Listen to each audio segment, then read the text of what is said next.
Buenos días, mis queridos hermanos. Dios el Eterno los bendiga. Como todos los sábados, vamos a reflexionar sobre la palabra del Señor y esta vez lo vamos a hacer sobre Lucas.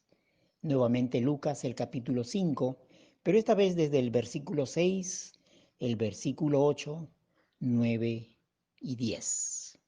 El versículo 6 empieza diciendo, y así lo hicieron.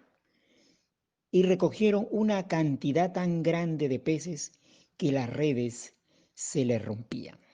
El verso 8 va a decir, y viendo esto Simón Pedro cayó de rodillas ante Jesús, diciendo, apártate de mí, Señor, porque soy hombre pecador.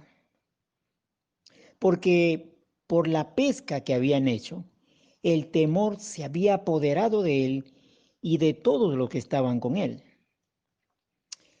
En el 10 va a decir, y asimismo de Jacobo y Juan, hijos de Zebedeo, que eran acompañantes de Simón. Pero Jesús dijo,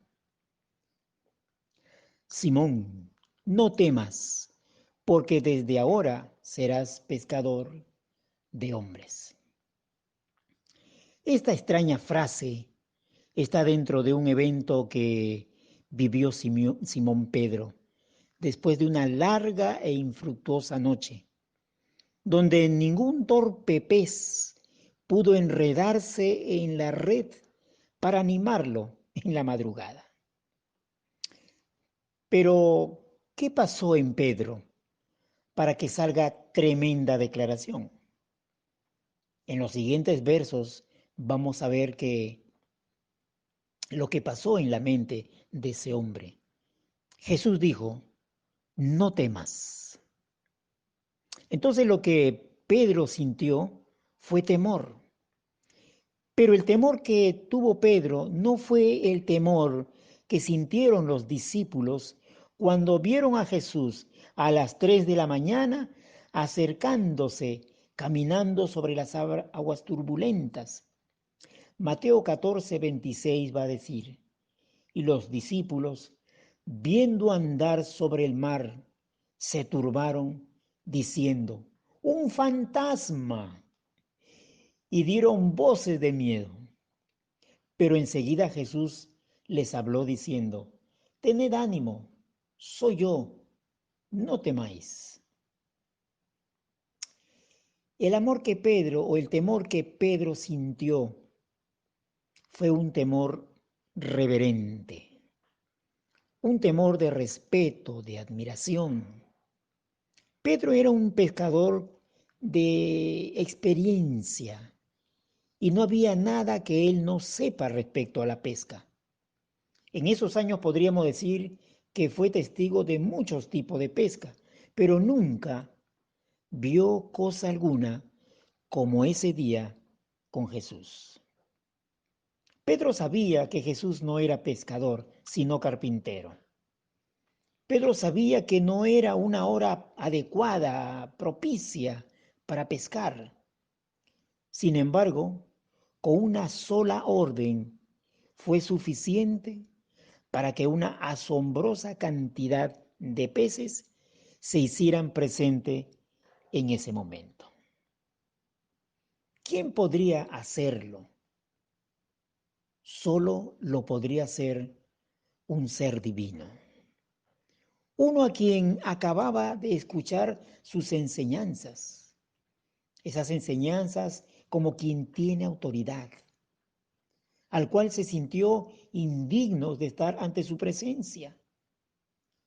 Se sentía indigno de que pudiera compartir su sucia barca con alguien como él. Ante esa maravillosa pesca pudo ver, como dice Juan 2:11, la gloria de Dios en él y por consiguiente vio su santidad. Al ver Pedro su condición de hombre, pudo solo decirle, apártate de mi lado.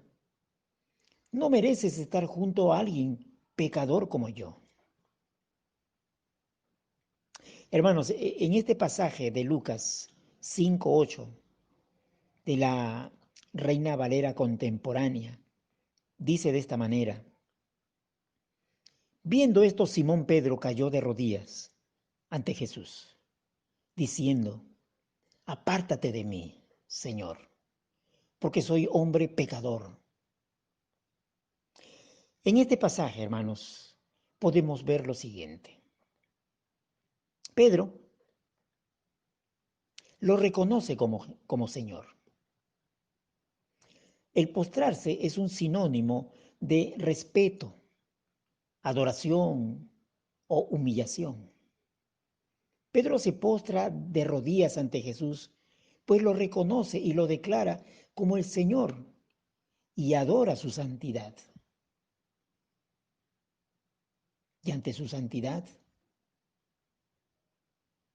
se reconoce como hombre. Y como tal, lleno de imperfecciones, debilidades y frustraciones, se va a reconocer también como pecador. Y como pecador incapaz de poder estar ante la pureza y la santidad del Señor, pero en lo más profundo de Él, deseando estar lo más íntimamente cerca con Él. Entonces, en este pasaje, nosotros hemos visto que Pedro, primero, lo reconoce como Señor. Segundo, se reconoce como hombre frágil, débil. Y tercero, se reconoce como pecador.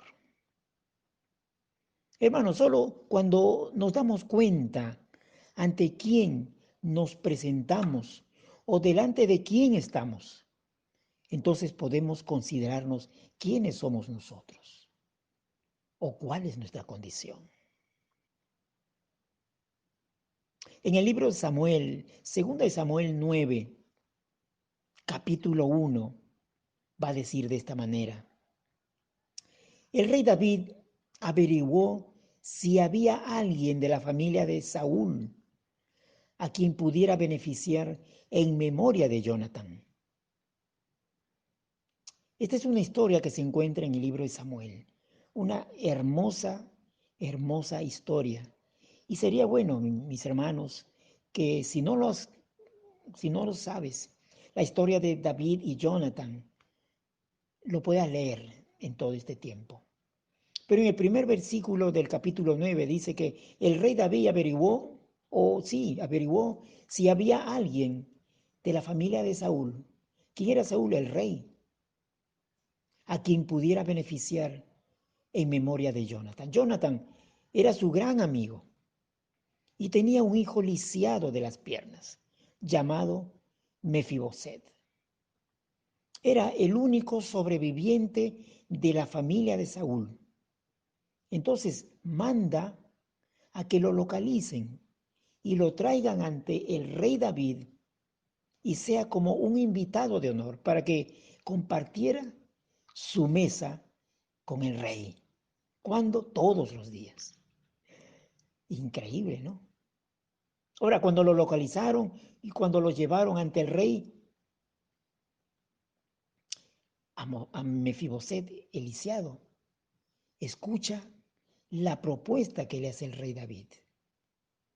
Y en el versículo 8 del capítulo 9 de Segunda de Samuel, dice lo siguiente: Mefiboset se inclinó y dijo: ¿quién es este siervo suyo para que su majestad se fije en él? Si no valgo más que un perro muerto. Fíjense lo que él dice de sí mismo.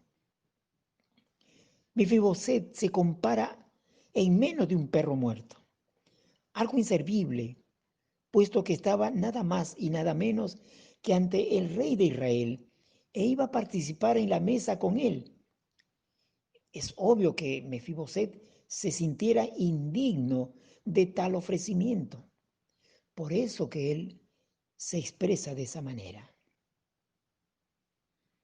De ese mismo modo, Pedro se expresa de la forma como lo hizo, porque reconoció ¿ante quién estaba? Mi pregunta sería, cuando vamos al Señor, ¿cómo nos presentamos ante Él? Dice el pasaje que Pedro se postró, se arrodilló. Primero dice que Pedro lo reconoce como Señor. Pedro se postra ante Jesús y lo reconoce y lo declara Señor, lleno de santidad. Qué lindo, ¿no? El Salmo 96, 9 dice, adorad a Jehová en la hermosura de su santidad. Y de esa manera el Señor desea que lo adoren, que reconozcamos ante Él quién es Él. Normalmente a veces nosotros nos presentamos ante el Señor pensando que Él es amor, Él es bondad, Él es misericordia, Él es milagros. Pero muy pocas veces lo reconocemos como un Dios santo. Y ante Él nos tenemos que postrar. Ante Él nos tenemos que mirar.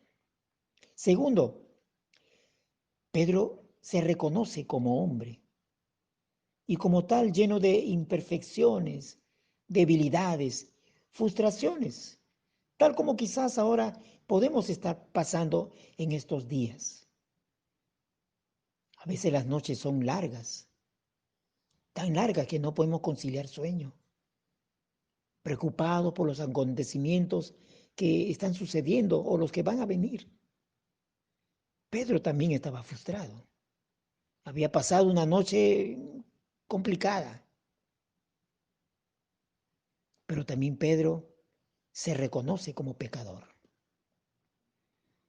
A veces cuando nos presentamos ante el Señor nos dirigimos a un Dios, como dije, misericordioso, pensando que nosotros nos merecemos todo, pero en realidad lo único que nosotros recibimos y tenemos es por gracia, por gracia. Sin embargo, el Señor también es bueno, es amor, pero sin embargo es santo. Y ante Él, Hebreos 12:14 dice, sin santidad nadie verá a Dios. Pedro, por su parte, va a decir, porque escrito está, sed santos porque yo soy santo. En otras palabras, hermanos, el Señor lo tenemos que adorar en santidad, porque Él es santo y Él nos invita siempre a que podamos vivir y seamos santos. Primera de Pedro 1:15 va a decir, sino que así como aquel que os llamó es santo, así también vosotros sean santos. ¿En qué? En toda vuestra manera de vivir. Hermanos, que estas situaciones que vivimos, no perdamos la perspectiva de que nuestra vida, siempre, en cada momento, tenemos que santificarnos continuamente. Apocalipsis 22:11 va a decir, deja que quien sea injusto siga siendo injusto, que quien sea impuro siga siendo impuro, que quien sea justo siga practicando la justicia y que quien sea santo siga santificándose. Hermanos, que esto sea motivo de reflexión para nuestra vida y que en esta semana pensemos siempre, en cada momento, que nuestra vida siempre tiene que ser una vida que alabe, que adore al Señor y sobre todo que pueda decir, como le dijo a sus siervos. En Él tengo contentamiento. Mis hermanos, que el Señor los bendiga. Buenos días.